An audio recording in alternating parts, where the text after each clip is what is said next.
Hello students, welcome to victory studies. Okay students, మరి ఈ వీడియోలో క్వాడ్రాటిక్ ఈక్వేషన్ కి సంబంధించి పాలిటెక్నిక్ ఏపీఆర్జీఎస్ మ్యాథ్స్ లో ఎలా రాబోతుంది, అలాగనే కాన్సెప్ట్ ఎలా ఉంటుందని ప్రతి ఒక్కటి చెప్తాను. స్కిప్ చేయకుండా ఖచ్చితంగా అర్థమవుతుంది. అంత కాన్సెప్టే ఎవరికన్నా క్యాలిక్యులేషన్ వస్తుంది, కూడికలు తీసివేతలు పెద్ద విషయం ఏం కాదు ఎవరికి. కానీ కాన్సెప్ట్ అర్థమైనప్పుడు మీకు క్వశ్చన్ ఎలా మారినా కానీ చేయగలుగుతావు. అసలు నువ్వు పాలిటెక్నిక్ లో చేయాల్సిన మెయిన్ పాయింట్ క్వశ్చన్ అర్థం చేసుకోవాలి. ఆ క్వశ్చన్ కాన్సెప్ట్ నుంచి అడుగుతారు అనమాట, అది గుర్తు పెట్టుకోండి. ఇక్కడ ప్రాబ్లమ్స్ అడగరు, అర్థమవుతుందా? కాన్సెప్ట్ మీద క్వశ్చన్ ఉంటుంది, మన కాన్సెప్ట్స్ ఉంటాయి. ఓకే, ఆ కాన్సెప్ట్ ఏదో తెలుసుకుంటే ఖచ్చితంగా అర్థమవుతుంది. ఓకే స్టూడెంట్స్, దానికోసం మీరు ఖచ్చితంగా సబ్ చేసుకుని ఫ్రెండ్స్ కూడా ఖచ్చితంగా చేయాలని కోరుకుంటున్నాను. ఓకే స్టూడెంట్స్, మరి ఇక్కడ చూడండి, క్వాడ్రాటిక్ ఈక్వేషన్ కి సంబంధించి ఖచ్చితంగా మనకి కాన్సెప్ట్ ఎలా ఉంటుంది. అసలు మనం అవును బ్రో పాలినామియల్స్ లో క్వాడ్రాటిక్ పాలినామియల్స్ విన్నామా, ఇక్కడ మరి క్వాడ్రాటిక్ ఈక్వేషన్ ఈ రెండింటికి ఏమైనా డిఫరెన్స్ ఉందా అంటే ఖచ్చితంగా ఉంది. క్వాడ్రాటిక్ పాలినామియల్ అంటే ఏంటి, మనకి పవర్ 2 ఉండాలి అనుకున్నాం. ax² plus bx plus c, ఇది క్వాడ్రాటిక్ పాలినామియల్. ఇది క్వాడ్రాటిక్ పాలినామియల్. మరి ఇదేంటి క్వాడ్రాటిక్ ఈక్వేషన్ అంటే ax² plus bx plus c equal to 0. అర్థమైందా? క్వాడ్రాటిక్ ఈక్వేషన్ చెప్పాలంటే నీకు ఈక్వల్ టు 0, క్వాడ్రాటిక్ పాలినామియల్ చెప్పాలంటే ఈక్వల్ టు 0 ఉండదు అనమాట. General form of the quadratic polynomial అన్నారు అనుకో, ax² plus bx plus c. What is the general form of the quadratic equation అన్నారు అనుకోండి, ax² plus bx plus c equal to 0. Okay clear? మరి ఈ రెండింటికి అసలు ఈ రెండింటిని క్వాడ్రాటిక్ అంటారు. అసలు క్వాడ్రాటిక్ అంటే ఏంది? క్వాడ్రాటిక్ అంటే ఇక్కడ మెయిన్ పాయింట్ గా మీకు క్వాడ్రాటిక్ పాలినామియల్ క్వాడ్రాటిక్ ఈక్వేషన్ అంటే రూల్ ఏంటి మరి? క్వాడ్రాటిక్ ఈక్వేషన్ క్వాడ్రాటిక్ పాలినామియల్ అవ్వాలంటే మీకు ఖచ్చితంగా పవర్ 2 ఉండాలి. అవును బ్రో, ఇప్పుడు ax² ఈక్వల్ టు 0 పెడతా. అవును, ఇది క్వాడ్రాటిక్ ఈక్వేషనే అంటే నీకు ఇక్కడ ఏంది, పవర్ ని బట్టి నువ్వు మాట్లాడతావు. 1 ఉందనుకో లీనియర్, 2 ఉందంటే క్వాడ్రాటిక్, 3 ఉందనుకో ఏంటిది మనకి క్యూబిక్ అంటాం. అంటే నువ్వు మెయిన్ పాయింట్ గా ఇక్కడ పవర్ ని బేస్ చేసుకొని అది క్వాడ్రాటికా లేకుంటే క్యూబికా లేకుంటే లీనియర్ అని చెప్పడం జరుగుతుంది. అంతేగాని మూడు నంబర్లు ఉంటే అది క్వాడ్రాటిక్ ఈక్వేషన్, 4 నంబర్లు ఉంటే అది క్యూబిక్. ఇక్కడ అది కాదు, పవర్ ని బేస్ చేసుకొని మనకి క్వాడ్రాటికా క్యూబికా లీనియర్ అని మాట్లాడతాం. అంటే ఇక్కడ మనకి స్క్వేర్ ఉందంటే ఇది ఖచ్చితంగా ఏమవుతుంది, క్వాడ్రాటిక్ ఈక్వేషన్ అవుతుంది. అర్థమైందా? ఒకవేళ ఈక్వల్ టు 0 లేదంటే క్వాడ్రాటిక్ పాలినామియల్ అవుతుంది. Okay clear? ఓకే, మరి వాట్ ఇస్ నా టాపిక్ లోకి వెళ్ళిపోతాం. చాలా సింపుల్ టాపిక్, ఏం పెద్ద వీడియో కూడా కాదు. Okay, standard form of the quadratic equation in variables x is ax² plus bx plus c where a, b, c are real numbers a and a not equal to 0. Okay, అసలు what is the general form of the quadratic equation అంటే ఏం చెప్పాను? ax² plus bx plus c equal to 0. మరి standard form, general form అన్న standard form అన్న అంతా ఒకటే. Okay, standard form of the quadratic equation in variable x అంటే variables ఏముండాలి, x మాత్రమే ఉండాలి. ఇలా రాసి ax² plus by plus c equal to 0 అంటే ఇది రాసి అంటే క్వాడ్రాటిక్ ఈక్వేషన్ కాదు. వేరియబుల్స్ మనకి ఏంది, ఖచ్చితంగా x ఏ ఉండాలి. అవును బ్రో, లేకుంటే ఇటుపక్క y ఉందంటే ఓకే పర్లేదు, ఇటుపక్క z ఓకే పర్లేదు, కానీ రెండు సేమ్ ఉండాలి, అది గుర్తుపెట్టుకొని. వేర్ a, b, c అంటే a, b, c అంటే ఈ మూడు ఏం నంబర్స్ అయి ఉండాలి, రియల్ నంబర్స్ అయి ఉండాలి. రియల్ నంబర్స్ అంటే ఏంది, ఫస్ట్ నుంచే నేర్చుకున్నాం, ఫస్ట్ వీడియోలోనే. ఏంది రియల్ నంబర్స్ లో హోల్ నంబర్స్, న్యాచురల్ నంబర్స్ ఇవన్నీ కలిపి ఏమంటే మనం రియల్ నంబర్స్ అంటామని మాట్లాడడం, రైట్? మరి and A not equal to 0. ఎందుకు ఏ నాట్ ఈక్వల్ టు 0 అంటే ఇక్కడ మెయిన్ పాయింట్ గమనించాల్సింది ఏంటంటే ఏ నాట్ ఈక్వల్ టు 0, ఏ బదులు 0 పెడితే ఏమవుతుంది, 0 x² plus bx plus c equal to 0. ఇక్కడ ఏ బదులు ఏం పెట్టినా, నేను 0 పెట్టినాను, 0 అప్లై చేశాను. 0తో ఇంటూ చేస్తే x² ఏం మిగులుతుంది, 0నే మిగులుతుంది. 0తో ఏది ఇంటూ చేసినా 0నే అవుతుంది. ఇప్పుడు ఇదంతా 0 అయిందనుకో, అది క్వాడ్రాటిక్ ఈక్వేషన్ అవుతుందా? ఖచ్చితంగా కాదు. ఎందుకు కాదు? ఎందుకంటే మనకి ఇక్కడ పవర్ 2 ఉండదు. అసలు ax² అనేది ఉండదు అక్కడ అలా లేనప్పుడు ఏమవుతుంది, అది అసలు క్వాడ్రాటిక్ ఈక్వేషనే కాదు. అర్థమవుతుందా? ఇది అందుకే ఏ నాట్ ఈక్వల్ టు 0. అందులో మరి b 0 ఉండొచ్చా, c 0 ఉండొచ్చా అంటే ఉండొచ్చు, పర్లేదు. నీకు ఇక్కడ మెయిన్ పాయింట్ పవర్ 2 ఉండాలి. ఎలా ఉన్నా దాన్నే పవర్ 2 ఉండి ఈక్వల్ టు 0 ఉందంటే దాన్ని క్వాడ్రాటిక్ ఈక్వేషన్ అంటాం. ఓకే, అర్థమైందా? జనరల్ ఫార్మ్ అయితే ఇది. ఓకే, మరి ఇక్కడ చూడండి, క్వాడ్రాటిక్ ఫంక్షన్ అంటే క్వాడ్రాటిక్ ఫంక్షన్ ఇక్కడ చూడండి, y equal to x² plus bx plus c అంటే క్వాడ్రాటిక్ ఫంక్షన్ అనమాట ఇది. y ఒకవేళ y వాల్యూ కావాలనుకుంటే దీన్ని మొత్తం సాల్వ్ చేస్తే y వాల్యూ వస్తుంది. Okay, roots of quadratic equation. అసలు ఈ roots of the quadratic equation అంటే అసలు ఈ లెసన్ అంతా దేని గురించి మనకి ఒక పాయింట్ లో చెప్తావా అంటే చెప్తాను. ఈ క్వాడ్రాటిక్ ఈక్వేషన్ లో ఈ ఎక్స్ వాల్యూస్ కనుక్కోవడమే ఈ వర్క్ ఇక్కడ పని. అర్థమవుతుందా?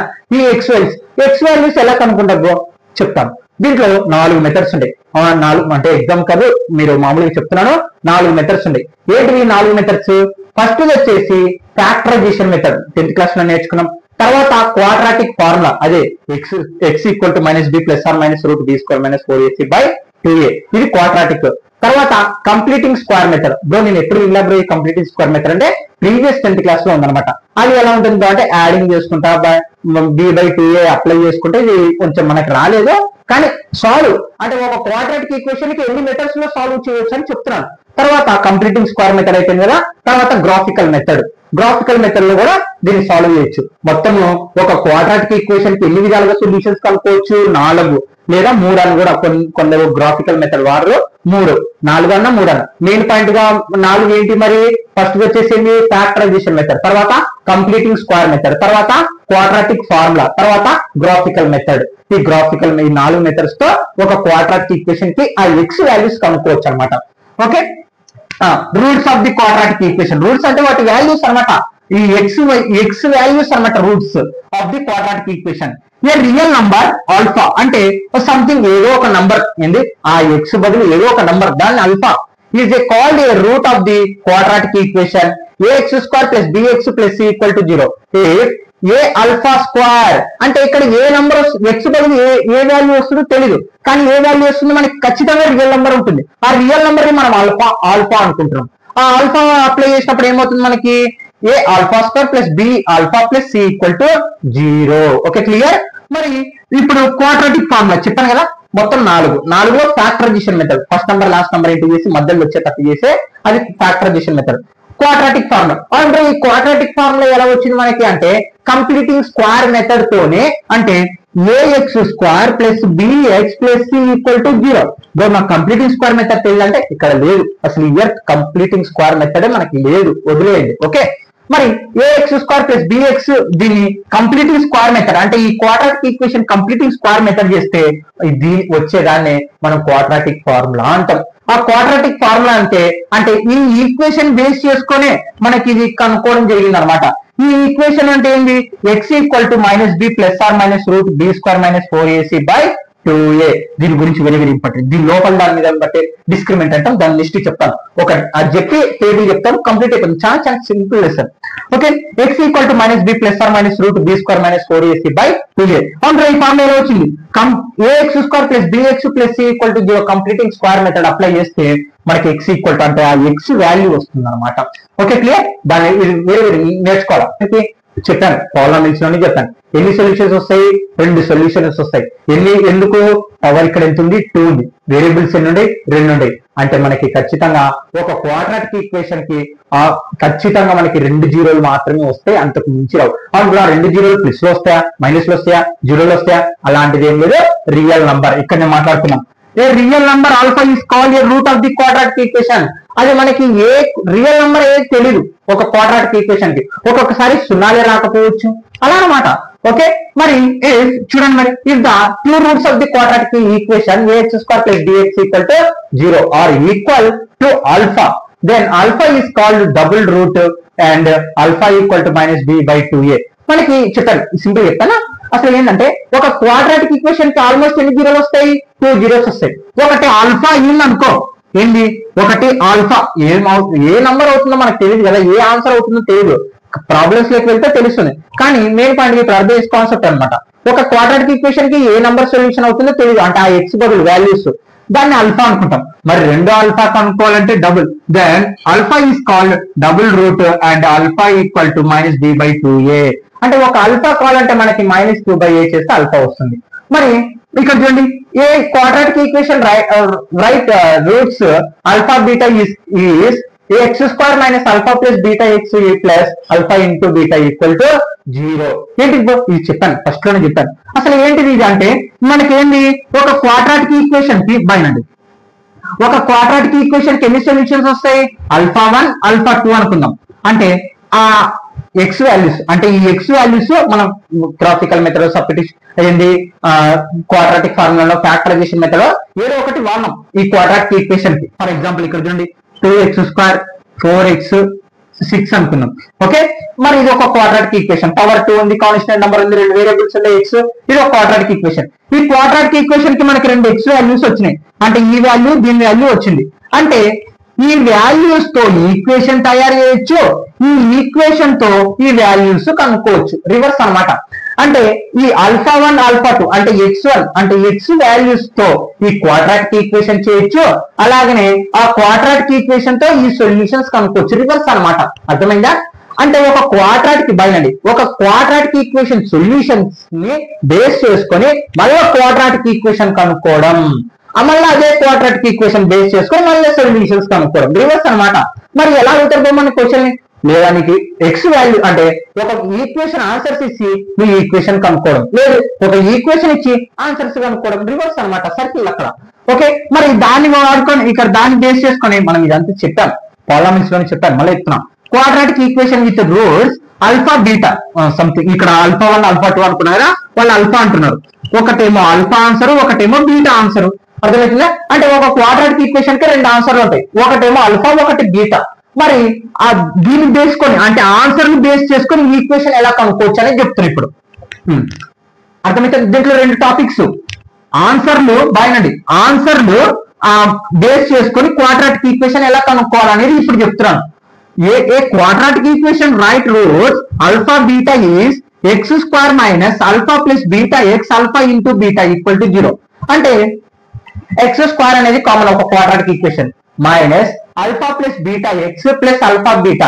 అంటే మనకు వచ్చిన ఆన్సర్స్ ని x² minus alpha plus beta అంటే ఈ రెండు ఆన్సర్లు Kalapala, alpha beta X plus మళ్ళీ ఈ రెండు ఇంటూ చేయాలి ఆల్ఫా బీటా. ఇలా చేస్తే నీకు క్వాడ్రాటిక్ ఈక్వేషన్ అనేది ఫామ్ అవుతుంది. Okay, clear? అంటే నీకు వచ్చి అంటే ఇక్కడ ఏంది మనకి క్వశ్చన్ ఎలా అడుగుతారు, మెయిన్ పాయింట్ అంటే నీకు ఆల్ఫా బీటా ఇస్తారబ్బా, ఆల్ఫా బీటా అంటే ఒక ఈక్వేషన్ సొల్యూషన్స్ ఇస్తారు ముందుగానే. ఇస్తే నువ్వు ఈ ఫార్ములాలో సబ్స్టిట్యూషన్ చేసి ఈక్వేషన్ అనుకోవాలి. Okay, clear? అర్థమైందా? ఇంకా అంతే, మళ్ళీ ఎక్కువ చెప్పను. తర్వాత నెక్స్ట్ ఇప్పుడు ఏం నేర్చుకున్నాము? Alpha x² plus bx plus c, దీంతో ఆల్ఫా బీటా కనుక్కోవచ్చు అని చెప్పినాం. ఏంది అంటే వాటి సొల్యూషన్స్, ఒక ఈక్వేషన్ సొల్యూషన్స్ కనుక్కోవచ్చు అని చెప్పినాం. ఎందుకు రెండే? ఎందుకంటే క్వాడ్రాటిక్ ఈక్వేషన్ కాబట్టి ఒక రెండు సొల్యూషన్స్ కనుక్కోవచ్చు. ఇప్పుడు ఏం చెప్పినా నేను ఈ ఆల్ఫా బీటాతో ఒక క్వాడ్రాటిక్ ఈక్వేషన్ తయారు చేసి ఫార్ములాతో అని చెప్పాను. మరి ఇప్పుడు ఏం చెప్తున్నాను, ఈ క్వాడ్రాటిక్ ఈక్వేషన్ తో ఆ సొల్యూషన్స్ సింపుల్ గా అనుకోవచ్చు ఆల్ఫా బీటాతోని. Alpha beta are the roots of the ax² plus bx plus c దాన్ అంటే ఫస్ట్ వచ్చేసి సమ్ ఆఫ్ రూట్స్ అంటే సమ్ ఆఫ్ ఇదే sum of root alpha plus beta. Alpha plus beta చేస్తే మైనస్ b బై a. మన quadratic equation ఏంది? B అంటే ఒక క్వాడ్రాటిక్ ఈక్వేషన్ కావాలంటే మనకి ఏమేమి తెలియాలి? ఏ తెలియాలి, బి తెలియాలి, సి తెలియాలి. ఈ మూడు తెలియాలి. ఆ మూడు కనుక్కొని some of roots minus b by a అంటే మైనస్ b అంటే ఎక్స్ కోఎఫిషియంట్ ని మనం ఏమంటాం? b అంటాం. బై a అంటే x² కోఎఫిషియంట్ అంటే coefficient of x². Product of the roots c by a అంటే c అంటే కాన్స్టెంట్ టర్మ్, బై a అంటే కోఎఫిషియంట్, a అంటే x² కోఎఫిషియంట్ a. అర్థమైందా? అంటే ఒక ఆన్సర్ ని ఇస్తే మనం క్వాడ్రాటిక్ ఈక్వేషన్ ఎలా కనుక్కోవచ్చు. అర్థమవుతుందా? దీన్ని బేస్ చేసుకొని బాగానండి. ఇంకా లాస్ట్ స్టెప్ ఇది. ఒక క్వాడ్రాటిక్ ఈక్వేషన్ ఇచ్చి ఆల్ఫా బీటా ఇస్తే మనకి ఆన్సర్లు ఇస్తే, ఒక క్వాడ్రాటిక్ ఈక్వేషన్ ఆన్సర్స్ ముందుగానే ఇస్తే ఈక్వేషన్ ఎలా తయారు చేయాలనేది ఇది. మరి క్వాడ్రాటిక్ ఈక్వేషన్ ఇస్తే ఆన్సర్లు ఎలా కనుక్కోవాలి బ్రో? ఆన్సర్లు ఎలా కనుక్కోవాలంటే చెప్పినాను, ఎన్ని 4 మెథడ్స్ ఉన్నాయి. ఆ 4 మెథడ్స్ లో ఫస్ట్ మెథడ్ ఏంటి? ఫ్యాక్టరైజేషన్ మెథడ్, తర్వాత క్వాడ్రాటిక్ ఫార్ములా, తర్వాత కంప్లీటింగ్ స్క్వేర్ మెథడ్, తర్వాత గ్రాఫికల్ మెథడ్. ఇలా 4 ఉన్నాయి. రివర్స్ అన్నమాట. ఈ 4 మెథడ్స్ తో ఈ ఆల్ఫా బీటా కనుక్కోవచ్చు. ఈ ఆల్ఫా బీటాతో ఇక దీన్ని ఈ ఫార్ములా ఉపయోగించి ఈ ఈక్వేషన్ కనుక్కోవచ్చు. అర్థమైందా? ఇది అనమాట. ఓకే స్టూడెంట్స్, మరి ఇప్పుడు డిస్క్రిమెంట్ కాన్సెప్ట్ అర్థమైంది కదా. ఇప్పుడు డిస్క్రిమెంట్ అంటే main point nature of roots discriminant అని ఉంటుంది. ఒక్క వీడియోలో ఈ వీడియోలోనే అయిపోతుంది, మొత్తం స్కిప్ చేయకుండా అర్థమవుతుంది. Note guys. Okay students, next topic. ఇది ఒక్క టాపిక్ చెప్తే కాన్సెప్ట్ అయిపోతుంది. చాలా ఈజీగా ఉంటాయి కాన్సెప్ట్ లో. ఆ కాన్సెప్ట్ మీద క్వశ్చన్లు అడుగుతారు అంతే. ఓకే, మరి ఇక్కడ చూడండి, ఇందాక మనం నేర్చుకున్నాం ఏంటిది? Quadratic formula. అసలు ఒక క్వాడ్రాటిక్ ఈక్వేషన్ ఎన్ని మెథడ్ లో సొల్యూషన్స్ కనుక్కోవచ్చు అని చెప్పినాను? 4 మెథడ్స్. ఏంటేంటివి? Factorization method, quadratic formula, completing square method, అలాగనే గ్రాఫికల్ మెథడ్. మెయిన్ గా 3 ఇంపార్టెంట్. గ్రాఫికల్ మెథడ్ రాదు, చెప్తున్నాను ఆ టైప్ లో కూడా కనుక్కోవచ్చు అండి. ఓకే, మరి క్వాడ్రాటిక్ ఫార్ములా. అవును, ఈ క్వాడ్రాటిక్ ఫార్ములా అంటే ఈ క్వాడ్రాటిక్ ఫార్ములా డిస్క్రిమినెంట్ గురించి ఉంటుంది అంతే, ఇంకా టాపిక్ వేరేది ఏం లేదు. మరి ఈ క్వాడ్రాటిక్ ఫార్ములాకు సంబంధించి ఏంటి, ఈ క్వాడ్రాటిక్ ఫార్ములా ప్రతి ఈక్వేషన్ కి అప్లై అవుతుందా కాదా అనేది ఇప్పుడు డిస్క్రిమినెంట్. దానికోసం డిస్క్రిమినెంట్, దీన్ని న్యాచర్ ఆఫ్ రూట్స్ అంటారు అనమాట. ఇక్కడ చూడండి, nature of the roots of the quadratic equation. Equations చాలా ఉంటాయి, మరి దాంట్లో కూడా కొన్ని రకాలు ఉంటాయి. ఏంటివి? ఈక్వేషన్స్ వచ్చేటివి, ఈక్వేషన్ రానిటివి. అది సారీ, సొల్యూషన్స్ వచ్చేటివి, సొల్యూషన్స్ రానిటివి. అంటే ఒక క్వాడ్రాటిక్ ఈక్వేషన్ కి సొల్యూషన్ వచ్చే ఈక్వేషన్స్ ఉంటాయి, సొల్యూషన్ రాని ఈక్వేషన్స్ ఉంటాయి. కానీ ఎలా తెలుస్తుంది? మరి ఇప్పుడు ఈక్వేషన్ మొత్తం తీసుకుపోయి నువ్వు ఈ ఫార్ములాలో ఉపయోగించి లాస్ట్ కి ఆన్సర్ రాలేదు అంటే బాగుంటుందా? బాగోదు. ఆన్సర్ వచ్చింది అంటే బాగోదు. మరి వస్తుందా రాదా అని కనుక్కోవడానికి మనం ఉపయోగించే method, first method nature of roots. దీన్ని డిస్క్రిమినెంట్ అన్నమాట. అంటే న్యాచర్ ఆఫ్ రూట్స్ లోనే అంటే ఏంటి, ఆన్సర్ వచ్చేటివి, ఆన్సర్ రానిటివి అని ఉంటాయి అన్నమాట. వాటిని చూద్దాం. The nature of roots of a quadratic equation ax square plus bx plus c equal to 0 depends on the discriminant. అంటే ఒక nature of roots ఒక quadratic equation కి దేని మీద డిపెండెంట్ అది డిస్క్రిమినెంట్ ఫార్ములాతో ఉపయోగపడి ఉంటుంది. డిస్క్రిమినెంట్ అంటే ఫార్ములా ఏంటి? b equal to b square minus 4ac. ఇగో b square minus 4ac. Okay, ఇంకా దీని గురించి టాపిక్స్ ఈజీగానే ఉంటుంది, స్కిప్ చేయకుండా. b square minus 4ac where a, b, c belongs to r. అంటే r అంటే ఏంటి? రియల్ నంబర్స్ అన్నమాట.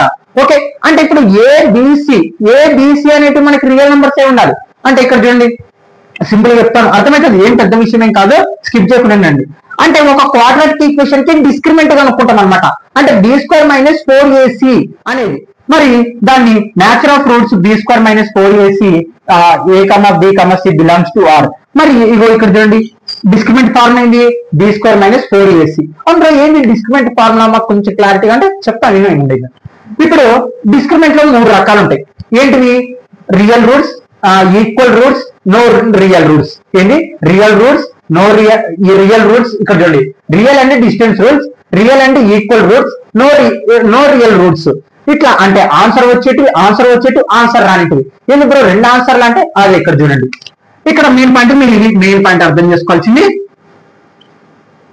ఇది మెయిన్ పాయింట్ గా. అంటే డిస్క్రిమినెంట్ ఒక క్వాడ్రాటిక్ కి బయనండి, ఈ 3 టాపిక్స్ చెప్తే అయిపోతుంది కాన్సెప్ట్. ఒక క్వాడ్రాటిక్ ఈక్వేషన్ కి డిస్క్రిమినెంట్ అనుకుంటాం. b square minus 4ac greater than 0. అంటే గ్రేటర్ దాన్ 0 అంటే ఏంటి? 0 కంటే ఎక్కువ. అంటే మనం ఒక క్వాడ్రాటిక్ ఈక్వేషన్ కి సొల్యూషన్ డిస్క్రిమినెంట్ అనుకున్నాం అనుకో, అది 0 కంటే ఎక్కువ. అంటే 0 కంటే ఎక్కువ ఏముంటుంది? ప్లస్లు. అంటే ఏంటి? 1 నుంచి మీకు ఏదైనా ప్లస్ నంబర్ వచ్చింది అనుకో, ఆ రియల్ అండ్ డిస్టెన్స్ రూల్స్ అంటాం అనమాట. దానికి 2 సొల్యూషన్స్ ఉంటాయి. దానికి గ్రాఫ్ ఇలా ఉంటుంది బ్రో, కొంచెం క్లారిటీగా అంటే ఇగో ఇది వాడదాం. ఇప్పుడు ఫర్ ఎగ్జాంపుల్ ఈ క్వాడ్రాటిక్ ఈక్వేషన్ ఉపయోగిద్దాం. 2x స్క్వేర్ ఇప్పుడు బాగా, ఇప్పుడు బాగా అర్థమవుతుంది, మైనస్ 6x ప్లస్ 3. దీన్ని కంపేర్ చేయండి దేంట్లోకి? ax square plus bx plus c equal to 0. ఏంటిది? క్వాడ్రాటిక్ ఈక్వేషన్ లో కంపేర్ చేశాం. ఏ వాల్యూ ఎంత మనకి? 2. b వాల్యూ ఎంత? -6. c వాల్యూ ఎంత? 3. Right, clear. మరి డిస్క్రిమినెంట్ కనుక్కున్నాం. అంటే b square minus 4ac apply చేద్దాం. b అంటే ఎంత వచ్చింది మనకి? -6 whole square minus 4 into a ఎంత వచ్చింది? 2 వచ్చింది. c ఎంత వచ్చింది? 3 వచ్చింది. Equal to కనుక్కున్నాం. 6 స్క్వేర్ అంటే -6 స్క్వేర్ ఏమవుతుంది? 36 అవుతుంది. మైనస్ 4 2 జా 8, 8 3 జా 24. రైట్, ఆన్సర్ చేయండి. 6 లో కల్లా 4 పోతే ఆన్సర్ ఎంత ఉంటుంది? 2 ఉంటుంది. 3 లో కల్లా 2 పోతే 1 ఉంటుంది. రైట్, అంటే 12 వచ్చింది. అంటే ఇదేంటి? 0 కంటే ఎక్కువ వచ్చింది. అంటే ఈ ఈక్వేషన్ కి ఇప్పుడు బాగా, అంటే ఈ ఈక్వేషన్ కి సొల్యూషన్స్ అనేవి ఉన్నాయి. ఎన్ని సొల్యూషన్స్ ఉన్నాయి? 2 సొల్యూషన్స్ ఉంటాయి. ఎందుకు 2 సొల్యూషన్స్ బ్రో? ఇది ఏమన్నా ఇంకా ఎక్కువ రావంటే రావు. ఎందుకు రావు? ఇది క్వాడ్రాటిక్ ఈక్వేషన్ కాబట్టి. అర్థమవుతుందా? అంటే నువ్వు ఫస్ట్ ఒక క్వశ్చన్ కి, అంటే ఒక ఈక్వేషన్ కి నువ్వు సొల్యూషన్స్ కనుక్కోవాలి అంటే అది సొల్యూషన్స్ అవుతుందా కాదా అనేది తెలుసుకోవాలి. దానికోసమే మనం డిస్క్రిమినెంట్ వాడతాం అన్నమాట. అర్థమవుతుందా? మరి డిస్క్రిమినెంట్ వాడినప్పుడు నువ్వు ప్లస్ లో వచ్చిందంటే అది రియల్ అండ్ డిస్టెన్స్ రూట్స్ అన్నమాట. దానికి 2 సొల్యూషన్స్ ఉంటుంది. అంటే నువ్వు ఇప్పుడు ఈ ఈక్వేషన్ కి డైరెక్ట్ గా ఈ ఫార్ములా ఉపయోగించి x వాల్యూ కనుక్కోవచ్చు. అర్థమవుతుందా? ఇది అన్నమాట. అలా చెప్తున్నానండి. అంటే డిస్క్రిమెంట్ ఉపయోగించినాక నీకు కానీ ప్లస్ లో వచ్చిందంటే రెండు సొల్యూషన్స్ ఉంటాయి అని అర్థం. మరి అలా నీకు ప్లస్ లో వచ్చింది డిస్క్రిమెంట్ అంటే నువ్వు ఈ ఈక్వేషన్ ని ఈ క్వాడ్రాటిక్ ఫార్ములాలో ఉపయోగించి ఈ ఎక్స్ వాల్యూ కనుక్కోవచ్చు ఎప్పుడు నీకు ప్లస్ వచ్చినప్పుడు. అర్థమైందా? ఇది కాన్సెప్ట్. ఓకే, అంటే మనకి గ్రాఫ్ ఇట్లా పారాబోలాలో రావడం జరుగుతుంది. అదే రెండు సున్నాలు కాబట్టి రెండు జీరోస్ కాబట్టి వాటికి వచ్చేది అంటే గ్రాఫ్ రెండు చోట్ల టచ్ అవుతుంది అనమాట. అర్థమైందా? ఇది ఎప్పుడు అర్థమైందా? ఒక క్వాడ్రాటిక్ ఈక్వేషన్ కి డిస్క్రిమెంట్ అనుకున్నప్పుడు మనకి ప్లస్ వచ్చినప్పుడు డైరెక్ట్ నువ్వు ఈ ఫార్ములా ఉపయోగించుకోవచ్చు. ఇదే ఫార్ములా అన్నప్పుడు వేరేది ఉపయోగించవచ్చు. ఫ్యాక్టరైజేషన్ మెథడ్ ఉపయోగించవచ్చు. క్వాడ్రాటిక్ ఫార్ములా ఇదే, ఈ ఫార్ములా ఉపయోగించవచ్చు. అలాగనే completing square method, graphical method అంటే ఆ ఈక్వేషన్ కరెక్టా కాదా, దానికి సొల్యూషన్స్ ఉన్నాయా లేదా అని కనుక్కోవడానికి మనము డిస్క్రిమెంట్ ఫార్ములా అనేది వాడుతాం. న్యాచురల్ ఆఫ్ రూట్స్ అంటాం అనమాట. అర్థమైందా? మరి సెకండ్ ఇది రాసుకోండి, మీరంతా స్క్రీన్ షాట్ తీసుకోండి. Okay, clear. నెక్స్ట్ ఇది ఏంటి, 1 కంటే అంటే ప్లస్ లో వచ్చిందంటే నువ్వు డిస్క్రిమెంట్ ఒక ఈక్వేషన్ కి దానికి సొల్యూషన్స్ ఉన్నాయని అర్థం, రెండు సొల్యూషన్స్ ఉన్నాయని అర్థం. నువ్వు డైరెక్ట్ దానికి క్వాడ్రాటిక్ ఫార్ములా ఉపయోగించవచ్చు అనమాట. నెక్స్ట్ డెల్టా, అదే చెప్పాను కదా, ఆన్సర్ ఉండేటివి ఆన్సర్ లేనిటివి ఇలా రకరకాలు. ఇక్కడ చూడండి, delta equal to be square minus 4ac equal to 0. ఏంది ఇక్కడ equal to 0? Real and equal rules, one solution. ఇప్పుడు క్వాడ్రాటిక్ ఈక్వేషన్ కి ఎన్ని సొల్యూషన్స్ వస్తాయి? రెండు సొల్యూషన్స్ వస్తాయి. అంటే ఏంది, ఒకటన్నా రావచ్చు, రెండన్నా రావచ్చు. అంటే రెండులో ఒకటి ఉంటుంది కదా, అర్థమవుతుందా నేను చెప్తున్నది? అంటే రెండు సొల్యూషన్స్ రావచ్చు అంటే ఏంది, రెండన్నా రావచ్చు, రెండు లోపల ఒకటన్నా రావచ్చు, లేదా సొల్యూషన్స్ రాకపోవడం ఉండొచ్చు. అర్థమవుతుందా? అంటే వన్ సొల్యూషన్ కూడా రావచ్చు. మరి వన్ సొల్యూషన్ ఎలా? ఇప్పుడు చూడండి, వన్ సొల్యూషన్ వచ్చినప్పుడు కూడా ఈ ఫార్ములా ఉపయోగించవచ్చు ఎక్స్ వాల్యూ అలాగా. అర్థమవుతుందా? ఈక్వల్ టు 0 వచ్చినప్పుడు అంటే ఈక్వల్ టు 0 రావాలి. నీకు 0 వచ్చినా 1 కంటే ఎక్కువ వచ్చినా మనకి ఒక క్వాడ్రాటిక్ ఈక్వేషన్ కి సొల్యూషన్స్ ఉంటాయని అర్థం. మరి ఎగ్జాంపుల్ చూద్దాం. X square minus 6x plus 9 equal to 0. మరి కంపేర్ చేసుకుంటే బి స్క్వేర్, బి ఎంత ఉంది మనకి -6, మైనస్ ఉన్నప్పుడు ఖచ్చితంగా డినోట్ చేయాలి -4. ఫార్ములా ప్రకారం ఏ ఎంత ఉంది? ఏ ఇక్కడ ఏం లేదు కదా బ్రో అంటే ఎక్స్ స్క్వేర్ పక్కన ఏ లేదంటే 1 ఉందని అర్థం. 1 ఇంటూ సి ఎంత 9. ఇక్కడ క్యాలిక్యులేషన్ చేయండి. ఇక్కడ చూడండి, బాగా చూడండి, 6 స్క్వేర్ అంటే ఎంత 36 మైనస్ ఇక్కడ చూడండి 9 4 జా 36. 36 లో కల్లా 36 పోతే 0. అంటే ఒక క్వాడ్రాటిక్ ఈక్వేషన్ కి 0 వచ్చింది అంటే డిస్క్రిమెంట్, దానికి సొల్యూషన్స్ ఉన్నాయి అని అర్థం. ఎన్ని సొల్యూషన్స్? ఒక్క సొల్యూషన్ ఉందని అర్థం. అర్థమవుతుందా? ఎప్పుడు నీకు 0 వచ్చినప్పుడు, ఒకవేళ 1 కంటే ఎక్కువ వచ్చింది అంటే ఖచ్చితంగా రెండు సొల్యూషన్స్ ఉన్నాయని అర్థం. ఒకవేళ 0 వచ్చింది అంటే డిస్క్రిమెంట్ నీకు ఒక ఈక్వేషన్ కి ఒక్క సొల్యూషన్ ఉందని అర్థం. మరి ఆ గ్రాఫ్ కూడా ఒక్క చోటుని టచ్ అవుతుంది మనకి, గ్రాఫికల్ మెథడ్. దీన్ని real and equal roots. Okay, మీకు మిమ్మల్ని క్వశ్చన్ చాలా విధాలుగా అడగొచ్చు. రియల్ అండ్ ఈక్వల్ రూట్స్ దేనికి సమానం అవుతుంది? B square minus 4ac equal to 0 కి సమానం అవుతుంది. ఓకే, దానికి ఎన్ని సొల్యూషన్స్ ఉంటాయి? 1. గ్రాఫికల్ మెథడ్ ఎలా వస్తుంది? పారాబోలా. ఎన్ని చోట్ల టచ్ అవుతుంది? ఒక చోట. ఇలా ప్రతి ఒక్కటి తెలుసుకోవాలి. ఇదే కాన్సెప్ట్ లో, ఈ కాన్సెప్ట్ అర్థం చేసుకున్నారంటే మీరు హైయర్ ఎడ్యుకేషన్కి వెళ్ళినా కానీ పెద్ద భారం అనిపించదు. క్వశ్చన్లు మారుతాయి అంతే తప్ప కాన్సెప్ట్ మారదు. అది నేర్చుకోవాలి ఎప్పటికీ మ్యాథ్స్ లో. ఓకే, అర్థమైందా? ప్లస్ ఉన్నప్పుడు 0 వచ్చినప్పుడు డిస్క్రిమెంట్ నీకు సొల్యూషన్స్ ఉన్నాయని అర్థం. 0 వచ్చినప్పుడు ఏమో ఒక్క సొల్యూషన్ ఉంటుంది ఆ ఈక్వేషన్ కి. 1 కంటే ఎక్కువ వచ్చింది అంటే ప్లస్ లో వచ్చిందంటే ఖచ్చితంగా రెండు సొల్యూషన్స్ ఉంటాయని అర్థం. నెక్స్ట్ ఇది అయిపోయింది. Next topic, B square minus 4ac less than 0 అంటే 0 కంటే తక్కువ. 0 కంటే తక్కువ ఏముంటాయి? -1 -2 -3 -4. మరి నో రియల్ రూల్స్. ఒక డిస్క్రిమెంట్ ఒక ఈక్వేషన్ కి బైండింగ్ అయిపోయింది టాపిక్. ఒక డిస్క్రిమెంట్ కి మనము ఒక క్వాడ్రాటిక్ ఈక్వేషన్ కి డిస్క్రిమెంట్ కనుక్కున్న తర్వాత మనకి మైనస్ లో వచ్చింది అంటే అసలు ఆ ఈక్వేషన్ కి సొల్యూషన్స్ అనేటివి లేవు. అర్థమైందా? అంటే నువ్వు ఇంకా factorisation method, completing square method, quadratic formula లేకుంటే గ్రాఫికల్ మెథడ్ చేసిన నీకు సొల్యూషన్స్ అనేటివి రావు. అలాంటి ఈక్వేషన్స్ కూడా ఉంటాయి. మరి ఇక్కడ చూడండి, ఫర్ ఎగ్జాంపుల్ కంపేర్ చేయండి. 2x square minus 4x plus 3. B square minus 4ac. B ఎంత? -4 హోల్ స్క్వేర్ -4 ఇంటూ ఏ ఎంత 2, సి ఎంత 3. అవును బ్రో, 4 ఎక్కడి నుంచి వచ్చా అంటే ఇది formula B square minus 4ac. Okay, sorry ఇది 3 ఇక్కడ. ఓకే, 4 స్క్వేర్ అంటే ఎంత? 16 మైనస్ 4 2 జా 8 8 3 జా 24. అంటే ఇక్కడ తీసేద్దాం, చిన్న నంబర్ నుంచి పెద్ద నంబర్ పోతుందా 4 కాబట్టి మైనస్ పెడదాం. 24 లో కల్లా 16 తీసేద్దాం. 14లో 6 పోతే ఎంత ఉంటుంది? 8 ఉంటుంది. ఇక్కడ 1లో 1 పోతే 0 అంటే -8 వచ్చింది. 16 నుంచి 24 తీసేస్తే -8 వచ్చింది. అంటే ఈ క్వాడ్రాటిక్ ఈక్వేషన్ కి సొల్యూషన్స్ అనేటివి లేవు. అంటే 0 కంటే తక్కువ వచ్చింది మనకి డిస్క్రిమెంట్.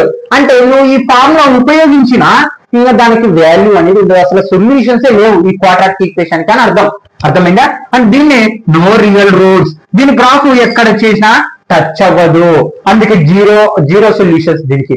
అర్థమైందా?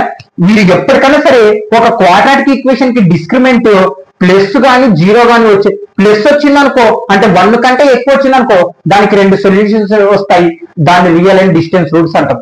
ఒకవేళ ఒక క్వాడ్రాటిక్ ఈక్వేషన్ కి డిస్క్రిమెంట్ కనుక్కున్న 0 వచ్చింది అంటే ఖచ్చితంగా నీకు 1 సొల్యూషన్ మాత్రమే వస్తుంది, దాన్ని రియల్ అండ్ ఈక్వల్ రూట్స్ అంటాం న్యాచురల్ ఆఫ్ రూట్స్ లో. మరి b² - 4ac లెస్ దాన్ 0 అంటే 0 కంటే తక్కువ వచ్చిందంటే ఇప్పుడు ఈ క్వాడ్రాటిక్ ఈక్వేషన్ కి 0 కంటే తక్కువ వచ్చింది అంటే దీనికి ఈ ఈక్వేషన్ కి సొల్యూషన్స్ లేవని అర్థం. అంటే అందులో మరి ఇదంతా దేనికోసం అంటే నువ్వు డిస్క్రిమెంట్ బేస్ చేసుకొని ప్లస్ గానీ 0 గానీ వచ్చిందంటే నువ్వు ఈ క్వాడ్రాటిక్ ఫార్ములా ఉపయోగించి నువ్వు ఈ క్వాడ్రాటిక్ ఈక్వేషన్ లోని ఎక్స్ వాల్యూ కనుక్కోవచ్చు. అర్థమైందా? ఇది వేస్ట్ టాపిక్. మరి ఇది చివరి దాకా వింటే థ్యాంక్ యూ వాళ్ళకి. మీరు ఖచ్చితంగా సబ్స్క్రైబ్ చేసుకుని ఫ్రెండ్స్ కూడా ఖచ్చితంగా చేయాలని కోరుకుంటాం. ఒక లాస్ట్ టైం చెప్తున్నా, ప్లస్ గానీ వచ్చిందనుకో మీకు ఆన్సర్ 2 zeros ఉంటుంది, గ్రాఫికల్ ఇంటర్సెక్ట్ అవుతుంది, టచ్ అవుతుంది. ఓకే, ఎక్స్ యాక్సిస్ మీద ఎన్ని చోట్ల టచ్ అవుతుందో మనకి అన్ని సొల్యూషన్స్ ఉన్నాయని అర్థం. b² - 4ac గాన అంటే డిస్క్రిమెంట్ గాన మనకి 0 గాని వచ్చింది అనుకో ఓన్లీ 1 సొల్యూషన్ ఉంటుంది, గ్రాఫ్ ఒక్క చోటనే టచ్ అవుతుంది, దాన్ని రియల్ అండ్ ఈక్వల్ రూట్స్ అంటాం. b² - 4ac 0 కంటే తక్కువ అంటే మైనస్ లో వచ్చిందంటే ఖచ్చితంగా దానికి సొల్యూషన్స్ లేవని అర్థం. నువ్వు ఏ విధంగా చేసినా ఏ మెథడ్ ఉపయోగించినా దానికి సొల్యూషన్స్ రావని అర్థం. నువ్వు ఈ 2 మెథడ్స్ డిస్క్రిమెంట్ ప్లస్ గానీ 0 గానీ వచ్చింది అనుకో క్వాడ్రాటిక్ ఫార్ములా ఉపయోగించవచ్చు, ఫ్యాక్టరైజేషన్ మెథడ్ ఉపయోగించవచ్చు, అలాగే గ్రాఫికల్ మెథడ్ ఉపయోగించవచ్చు, అలాగే కంప్లీటింగ్ స్క్వేర్ మెథడ్ ఉపయోగించవచ్చు. ఓకే స్టూడెంట్స్, మరి థ్యాంక్ యూ వాళ్ళకి. చివరి దాకా వింటే every lesson concept plus important bits చెప్పడం జరుగుతుంది మన ఛానల్లో. ఓకే గైస్, మరి ఖచ్చితంగా సబ్స్క్రైబ్ చేసుకుని ఫ్రెండ్స్ కూడా ఖచ్చితంగా చేయాలని కోరుకుంటున్నాను. Thank you guys, no doubt.